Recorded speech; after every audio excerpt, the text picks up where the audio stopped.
Fabiane sofreu durante 2 horas os mais diversos tipos de agressões. Um verdadeiro linchamento a céu aberto. Oi, gente! Meu nome é Vanessa Mariano e no quadro Histórias Impressionantes de hoje, vamos conhecer a história de Fabiane Maria de Jesus. Antes de começar, eu gostaria de dizer que estamos com uma nova meta aqui no canal. Sei que falta pouco tempo, mas gostaria da ajuda de vocês para atingir aí essa grande meta que é de 10 mil inscritos aqui pro canal até dia 31 de dezembro desse ano. Meta muito ousada, eu sei, mas eu conto com cada um de vocês. E se batermos essa meta no mês de janeiro, teremos vídeos todos os dias. Então, se puderem apoiar, se inscrevam no canal, compartilhem com os amigos e bora fazer esse sonho aí se tornar realidade. Recado dado, bora para nossa história impressionante de hoje. Gente, eu postei um vídeo aqui no canal recentemente contando as histórias das bruxas que foram mortas no Brasil, que foi um vídeo especial de Halloween que eu fiz. Quem não assistiu depois, eu vou deixar no final do vídeo aqui linkadinho para vocês lá irem assistir, tá bem legal. E nele eu contei brevemente sobre a história da Fabiane, que ficou conhecida aí como a bruxa do Guarujá. E hoje, nesse vídeo, eu vou trazer a história completa da Fabiane, porque ela é muito impressionante. Gente, eu não vou postar nenhuma imagem das agressões aqui, vocês encontram elas facilmente pela internet, mas na verdade, assim, se eu puder dar um conselho, se eu fosse vocês, eu não procurava essas imagens. Eu sou muito forte realmente pra ver essas coisas, é uma coisa que eu tenho o hábito de assistir, mas eu me arrependi de ter procurado, eu fiquei realmente muito impressionada porque as imagens são muito fortes mesmo.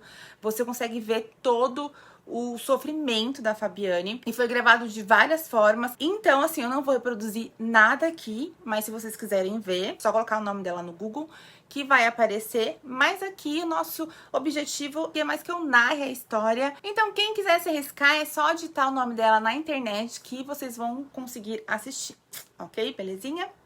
Bom, Fabiane Maria de Jesus era uma dona de casa, ela era natural do Rio de Janeiro, mas ela morava no Guarujá, aqui em São Paulo, com a sua família, e foi lá aonde ocorreu o crime. Ela era casada com o Jailson Alves das Neves, que era 6 anos mais velho que ela. O Jailson, ele trabalhava como porteiro em uma colônia de férias. O casal tinha 2 filhas, que era a Yasmin e a Esther. Fabiane era uma mulher muito religiosa, extrovertida, alegre. Ela gostava muito de fazer amizades e ela gostava também muito de estudar. Ela sempre fazia cursos de hotelaria, de tricô, de informática, entre outros. Ela gostava muito de estudar. Este triste caso aconteceu no ano de 2014. Na época, a Fabiane estava com 33 anos. Sua filha mais velha, que é a Yasmin, estava com 13 anos e a pequena Esther ainda não havia completado 1 ano de vida. Falando um pouco da Fabiane, gente, ela sofria de bipolaridade. O transtorno bipolar é uma alteração mental grave em que a pessoa apresenta oscilação de humor que pode variar desde uma depressão, em que há assim uma profunda tristeza, até o oposto, que é chamado de mania, em que a pessoa fica numa euforia extrema, ou hipomania, que é uma versão mais leve dessa mania. Mas já fazia aí 6 anos que ela não tinha essas crises.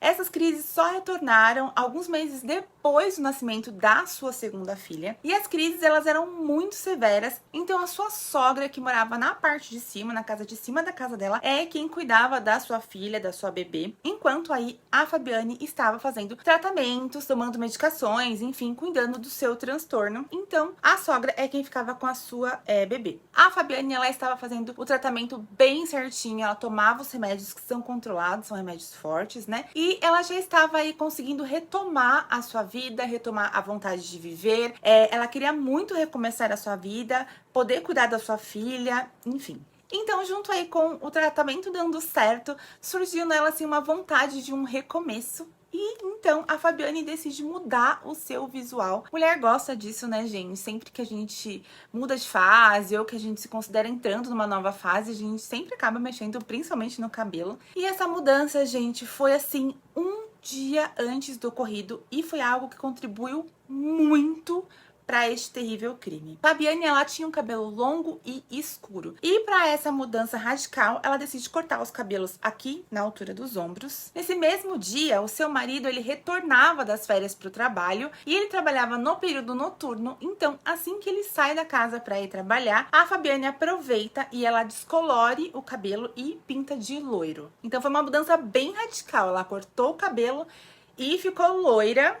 e ela estava muito feliz com o resultado. No dia seguinte, dia 3 de maio de 2014, era um sábado, Fabiane acordou ansiosa para estrear aí seu novo visual. Então ela se levanta, ela veste um short jeans, uma blusa tomara que caia e também pega uma jaqueta jeans. E na cabeça ela colocou um boné para poder esconder aí os novos cabelos. Pronta, ela pegou aí sua bicicleta e saiu para passear. Sua sogra disse que percebeu que ela saiu porque ela sentiu assim o perfume dela indo até lá na sua casa, então aí ela percebeu que a Fabiane tinha saído. E essas coisas são coisas que marcam a gente, né? Depois que tudo ocorre, são essas memórias que a gente acaba revivendo, assim. Então ela fala de sentir, assim, o perfume da Fabiane na hora que ela tava saindo de casa.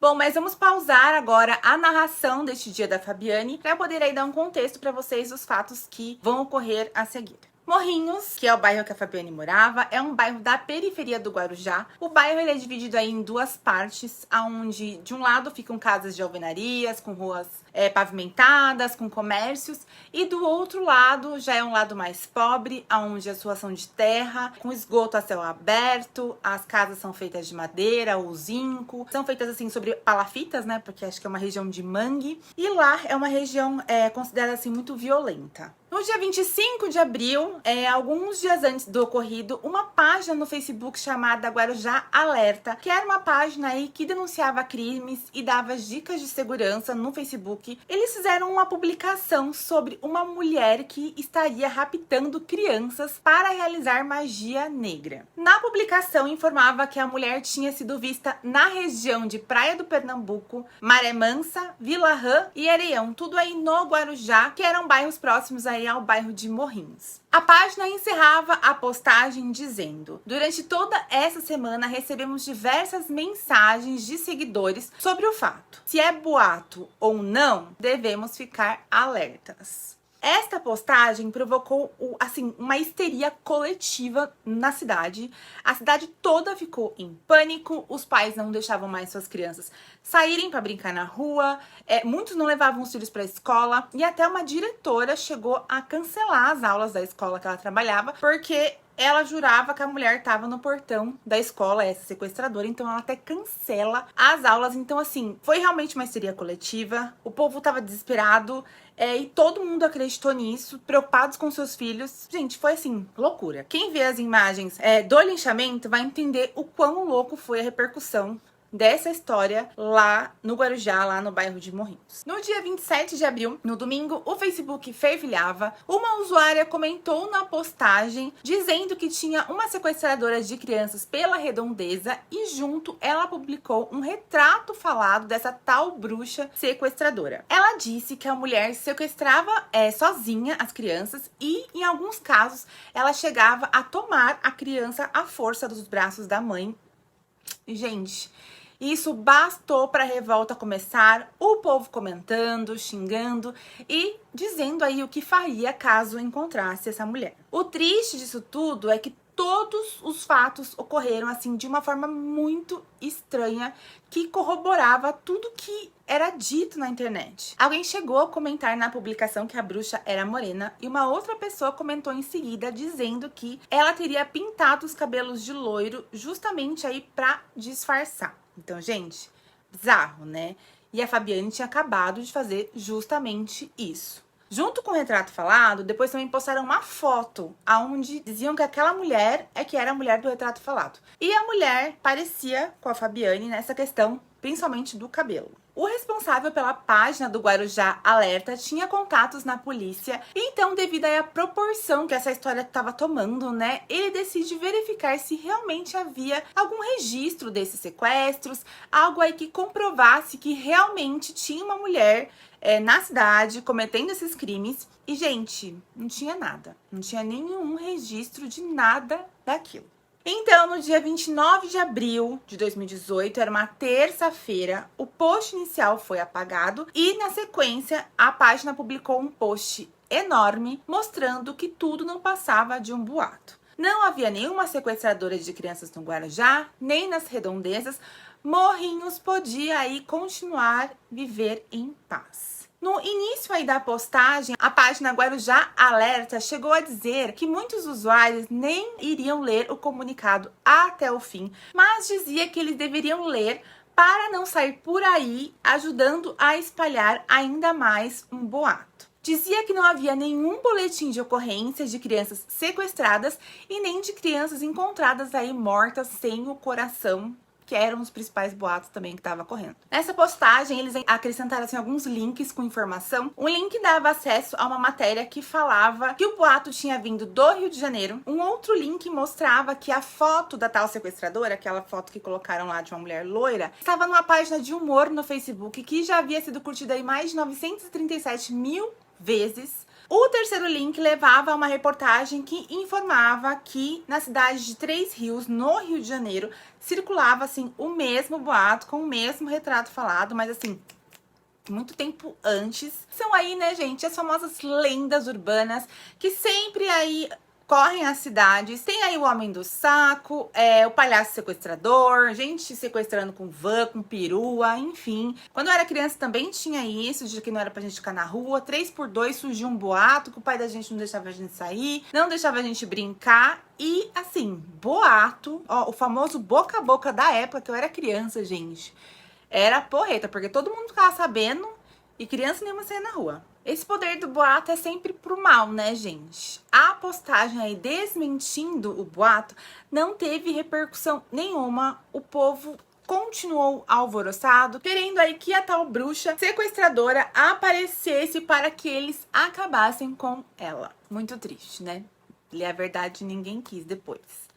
Enfim, voltando aí para o fatídico dia, Fabiane sai então com a sua bicicleta. Primeiro ela decide passar aí no trabalho do seu esposo para mostrar aí seu novo visual. Ela estava muito animada para mostrar para ele. Porém, quando ela chegou lá, o seu esposo tinha acabado de sair para voltar para casa. Então, eles infelizmente se desencontraram. E é muito triste saber disso, gente, porque essa seria aí a última vez que o marido iria ver ela com vida. E quem sabe aí, se eles tivessem se encontrado, ela talvez tivesse voltado com ele para casa e nada disso tivesse acontecido. Saindo então do trabalho do marido, ela voltou pro bairro de Morrinhos, foi até a igreja pra pegar, gente, uma Bíblia que ela gostava muito, que ela tinha muito apreço por essa Bíblia, e ela havia esquecido lá alguns dias, então ela vai lá, busca essa Bíblia. Depois disso, ela passa numa floricultura, e nessa floricultura, assim, tem imagens de câmeras de segurança, então são as últimas imagens que é possível ver a Fabiane bem ainda, ela tava muito bem, ela tava feliz. Nas imagens a gente vê ela andando pela loja, cheirando as flores, conversando com a atendente, assim, ela tava muito bem. Depois ela foi até o trabalho da sua irmã. Ela trabalhava aí numa pequena mercearia, mas aí mais um desencontro. Quando ela chegou lá, a irmã não estava trabalhando naquele dia. Assim, só foi mais um triste desencontro nessa história toda. Já que ela estava lá, ela decide comprar umas frutas e depois decide ir visitar uma prima. E assim, no caminho para ir para casa dessa prima, ela para aí na frente de um bar perto de uma padaria. E aí que a história vira assim um mistério. O que aconteceu dentro do bar, ou na porta do bar, ou na frente do bar é uma incógnita que a investigação policial nunca conseguiu esclarecer. A versão, assim, gente, mais divulgada é que Fabiana para na frente desse bar e ela oferece uma banana para uma criança que tava aí brincando pela rua. Alguém viu ela fazendo isso e baseado aí nas vozes da sua cabeça, mais aí os boatos, né, que tinham inflamado o bairro todo, fez essa pessoa achar que a Fabiane era a tal sequestradora de crianças. E essa foi a história mais vinculada na imprensa, porém nenhuma testemunha foi lá e de fato testemunhou isso no inquérito. Foi também um boato, mas é o boato assim mais falado, que foi isso que aconteceu. Alguém viu ela oferecendo uma banana para uma criança e aí tudo começou. Se minha voz estiver estranha, gente, cabelo voando, ventilador que tá aqui, tá? Tô sem microfone, meus 3 microfones andando pau, então tô no gogó e com o ventilador. Mas foca. Também tem uma outra versão de como tudo isso teria acontecido, que também é uma versão assim bizarra. Alguém viu ela com a Bíblia, com aquela Bíblia que ela foi buscar, que era a Bíblia favorita dela, e viu ela carregando aquele livro e acharam assim que era um livro de feitiçaria, de bruxaria, de magia negra. Enfim, alguém viu, achou que a Bíblia era um livro de magia negra, de algo assim, e falou, ó, é a bruxa, né? E tava escrito assim, Bíblia Sagrada. Mas pra eles, pra alguém, aí foi confundido aí como um livro de bruxaria e tem essa segunda versão. De fato, até hoje ninguém sabe quem e nem por que as acusações começaram, mas em algum momento alguém gritou, é ela, e tudo começou. As filmagens começaram quando o povo já estava, assim, inflamado, todos irados, e a multidão, assim, se juntando ao redor da Fabiane, que no centro de tudo isso passaria um dos piores crimes que eu já teria visto na minha vida. E, gente, como eu disse, eu não impressiono fácil, mas as imagens desse linchamento mexeu demais comigo, muito mesmo, porque, assim, dá pra ver o quanto sofrimento ela passou. Eu nem vou narrar tudo o que aconteceu, tá? Vou falar um pouco sobre o crime em si, né? Mas, gente, nem, assim, é muito triste. E a Fabiane, gente, ela era moradora antiga do bairro, mas como ela tinha mudado o cabelo, ninguém a reconheceu. Um corte de cabelo, uma tinta loira, ninguém a reconheceu. Pra mim, é o inimigo, né, gente? Porque, olha, tanta coisa acontecer pra que algo desse errado, e era tanta gente que a Fabiane nem conseguiu correr, ela não conseguiu se defender, ela não conseguiu se proteger. Olha, foi assim, uma verdadeira barbárie, e tudo não passou aí de um triste acaso. Olha a sequência de fatos, pra não ser um acaso, um trem do inimigo mesmo pra vida dessa mulher, porque não tem explicação. Mas a sequência, assim, é bizarra mesmo. A Fabiane, ela sofreu durante 2 horas os mais diversos tipos de agressão, um verdadeiro linchamento a céu aberto. A polícia foi avisada, mas tinha tanta gente que eles não conseguiam chegar até a Fabiane. Os moradores do bairro também começaram a ficar contra a polícia, dizendo assim que a polícia estava apoiando a criminosa, então eles ficaram mais enfurecidos ainda e não deixavam a polícia chegar perto. Os policiais, eles só conseguiram chegar perto da Fabiane e ajudar ela quando a imprensa chegou, e a imprensa nem queria ir, mas fizeram a imprensa ir porque eles sabiam que era só assim que eles iriam conseguir adentrar. Só pra vocês entenderem o tanto de gente que tinha no local, a polícia não conseguia entrar, enfim. A imprensa chega, a polícia consegue fazer o resgate, a Fabiane chegou a ser levada para o hospital chamado Santo Amaro, onde ficou constatado que ela tinha sofrido traumatismo craniano, assim, diversos traumas na cabeça, o que fez ela ser internada, assim, em estado grave, e apesar aí de todos os esforços dos médicos, a Fabiane morreu 2 dias depois. Infelizmente, a Fabiane veio então a falecer, mas essa história não ficaria sem justiça. A investigação começou e, como eu falei, tudo foi filmado, tudo foi gravado. Então começaram a investigar esses celulares porque, olha, teve o povo que bateu, teve o povo que filmou e nem uma viva alma para defender. Enfim, 5 homens foram identificados e foram presos e foram condenados. Sim, gente, esses 5 homens foram condenados pela morte da Fabiane. Então, foi um linchamento, assim, coletivo, muita gente, mas ao menos 5 pessoas foram realmente incriminadas. Bom, as pessoas que eu vou citar agora já foram condenadas. Então, assim, gente, o objetivo aqui é vir contar uma história. Tudo que eu falo já foi publicado. Eu não quero inflamar a raiva de ninguém. Claro que eu fiquei muito mal com o que aconteceu com a Fabiane. Meu Deus do céu, até pra eu contar essa história eu tô com dificuldade. Mas não é aí pra gente saber quem são essas pessoas e, de alguma forma, fazer algo, né? Enfim. Meu objetivo aqui é só contar uma história, assim, com todo o respeito e amor do mundo pra com a família. E, assim, vocês recebam também essa história com a mesma intenção que eu, que é de conhecer, saber, mas não julgar, né? Deixei uma justiça pra quem tem que fazer justiça, beleza? Bora continuar. As idades que eu vou falar aqui, dessas 5 pessoas, é a idade que eles tinham lá em 2014, que foi quando aconteceu esse crime. Lucas Rogério tinha 20 anos e ele foi a pessoa que passou aí com uma bicicleta várias vezes na cabeça da Fabiane, tem imagens, né? E ele foi condenado a 30 anos de prisão por isso. Abel Vieira tinha 19 anos, ele amarrou os punhos da Fabiane e a arrastou, e por isso ele foi condenado a 40 anos de prisão. Carlos Alex tinha 25 anos, ele amarrou as pernas da Fabiane e deu vários chutes nela. e por isso ele também foi condenado a 40 anos de prisão. Jair Batista tinha 36 anos, ele jogou a Fabiane em um córrego, dizendo ele aí com a intenção de ajudar. Ele disse que jogou ela lá para que ela fugisse, e por isso ele pegou 40 anos de prisão. E o último é o senhor Valdir Dias, que tinha 50 anos. Ele deu pauladas na cabeça dela e por isso foi condenado a 26 anos. Ele teve aí uma pena menor porque ele foi a única pessoa que realmente confessou o que ele fez, então devido à confissão, ele teve uma pena menor. Os 5 réus continuam presos até hoje. Já o responsável aí pela página que postou a fake news não foi acusado, pois segundo o direito digital, que hoje nós temos o direito digital, né? A postagem em si, ela não fez nenhuma associação à vítima. Então eles publicaram sim uma história, um boato, uma fake news, mas não tinha nome e não vinculava a Fabiane. Então ele não tem responsabilidade pelo que aconteceu. Mas a página saiu do ar e nunca mais voltou. Já aí quem divulgou ou filmou também não foi condenado, pois segundo eles, esses atos, né, de irem lá, de filmarem, não foram feitos assim com a intenção de promover a agressão, não foi feito com o intuito de atiçar a ter mais agressões, entende? Então não configura crime, porque ninguém estava atiçando, ninguém estava... As imagens não foram feitas para que induzissem as pessoas a continuarem a machucarem a Fabiana, então ninguém também respondeu.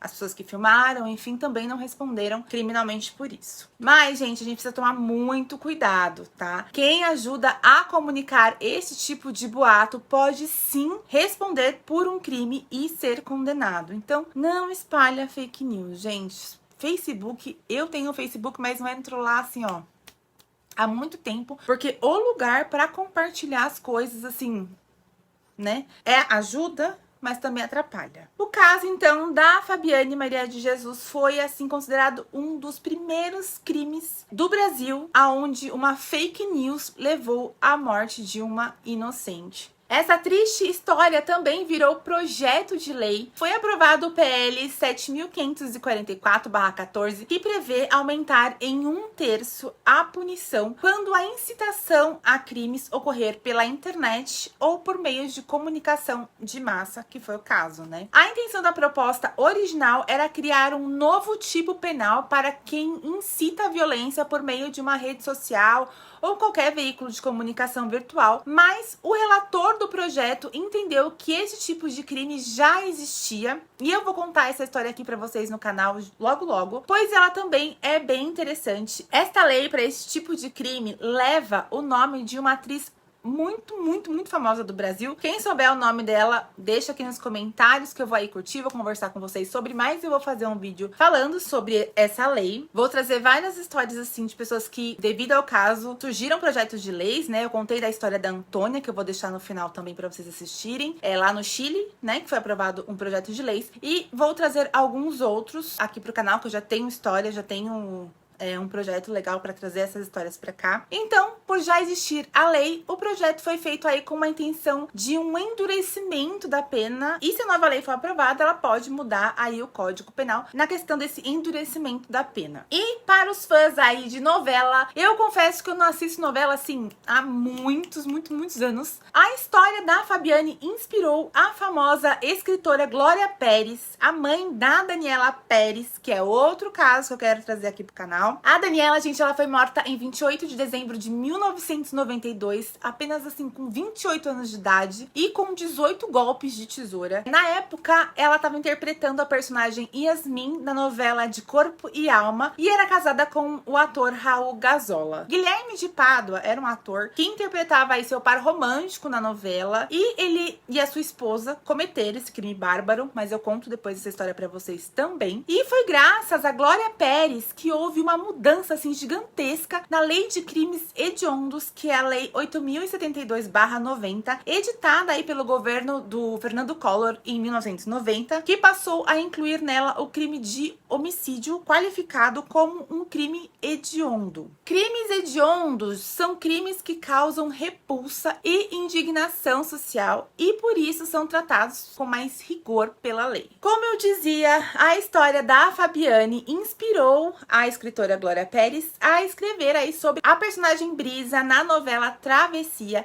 exibida aí de 10 de outubro de 2022 até maio de 2023. Na novela, a Brisa também é confundida com uma sequestradora e sofre aí diversas agressões, porém, diferente de Fabiane, na novela, essa personagem sobrevive. A filha da Fabiane, a Yasmin, que hoje está com 22 anos, disse em entrevista que ficou satisfeita com o desfecho da obra. Ela disse, abre aspas, gostaria que a minha mãe estivesse viva e que não tivesse acontecido tudo aquilo. Fico feliz pela personagem. Era realmente isso que eu queria que ela tivesse. Um final diferente do que aconteceu com a minha mãe. Fecha aspas. Desabafou aí Yasmin. Bom, gente, essa foi a nossa história impressionante de hoje. Um beijo.